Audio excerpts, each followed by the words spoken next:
ពលៈដើម្បីគ្លៀងគ្លៀងឡើយសូមអរគុណ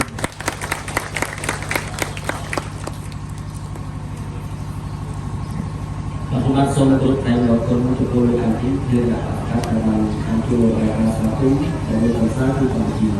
សូមគោរពអរគុណ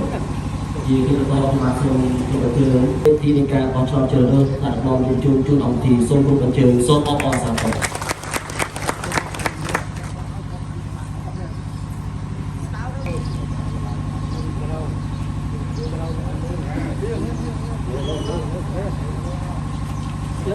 ទូលទុកយុវជនក្រុមអរិយស័ព្ទនិងស្រុកលើឯងជាទីគោរពសូមគោរពលោកលោកស្រីក្រុមការងារគណៈបច្ចុប្បន្នមូលដ្ឋានលោកស្រីក្រុមលេខាធិការឋានយើងមិនឃើញមិនមែនមានន័យថាកិច្ចការងារអភិវឌ្ឍនៅមូលដ្ឋាននេះវានៅគាំងវានៅរឹងស្ដូតវានៅដដែលនោះអត់ទេគឺមានការរីកចម្រើនលើគ្រប់វិស័យដូច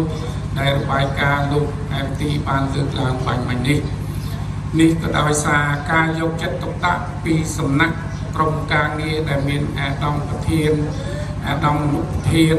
ក្រុមការងារនិងក្រុមសមាជិកការងារចុះមូលដ្ឋានសង្កាត់ទាំងអស់ដែលលោកតែងតែបានខិតខំជួយឧបត្ថម្ភគាំទ្រនៅទីនេះគឺមិនខុសពីសង្កាត់ដទៃទេបាទគឺមិនសង្កាត់ដទៃទេមិនតែប៉ុណ្ណោះគឺនៅពេលដែលមានកម្មវិធី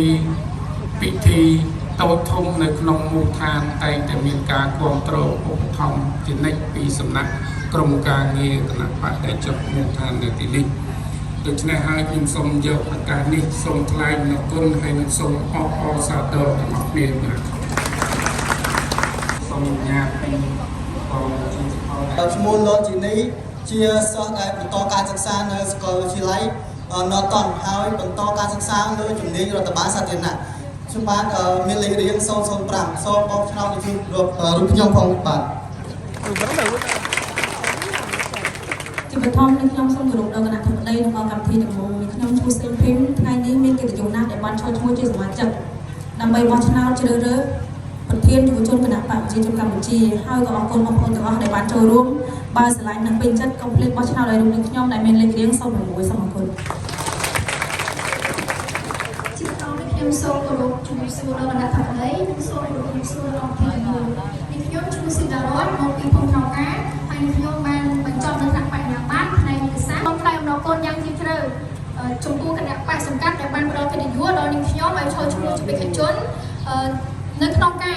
បោះឆ្នោតជ្រើសរើសថ្នាក់ដឹកនាំយុវជនចឹងនេះខ្ញុំសូមពីមនីដល់បងប្អូនទាំងអស់ដែលមានវត្តមាននៅទីនេះសូមជួយបោះឆ្នោតគាំទ្រនាងខ្ញុំដែលមានលេខរៀងទី7ចឹងសូមអរគុណជាបឋមខ្ញុំបានសូមគោរពអាដាមក៏អរគុណដល់បោះឈ្មោះដើម្បីរឿងក៏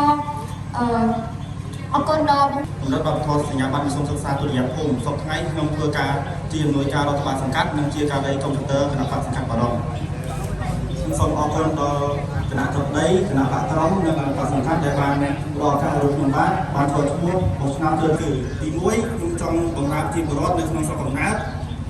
ជួយសង្គមនិងប្រទេសជាតិមុននៅសាកលវិទ្យាល័យក្នុងភ្នំពេញយើងខ្ញុំមកពីក្រុមអរិយស័ព្ទ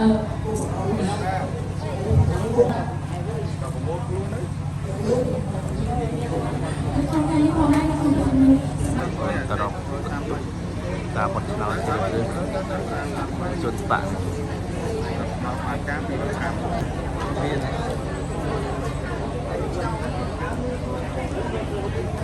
ចាំបទឆ្នោត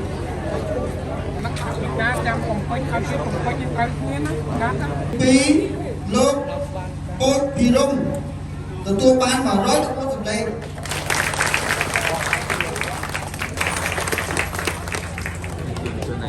ឆ្នោតទៅខ្ញុំបានសូមជម្រាបដល់បងប្អូនគ្នាដែលបានចូលឆ្នោតក្នុងខ្ញុំបានលេខ2ចឹងសូមអរគុណ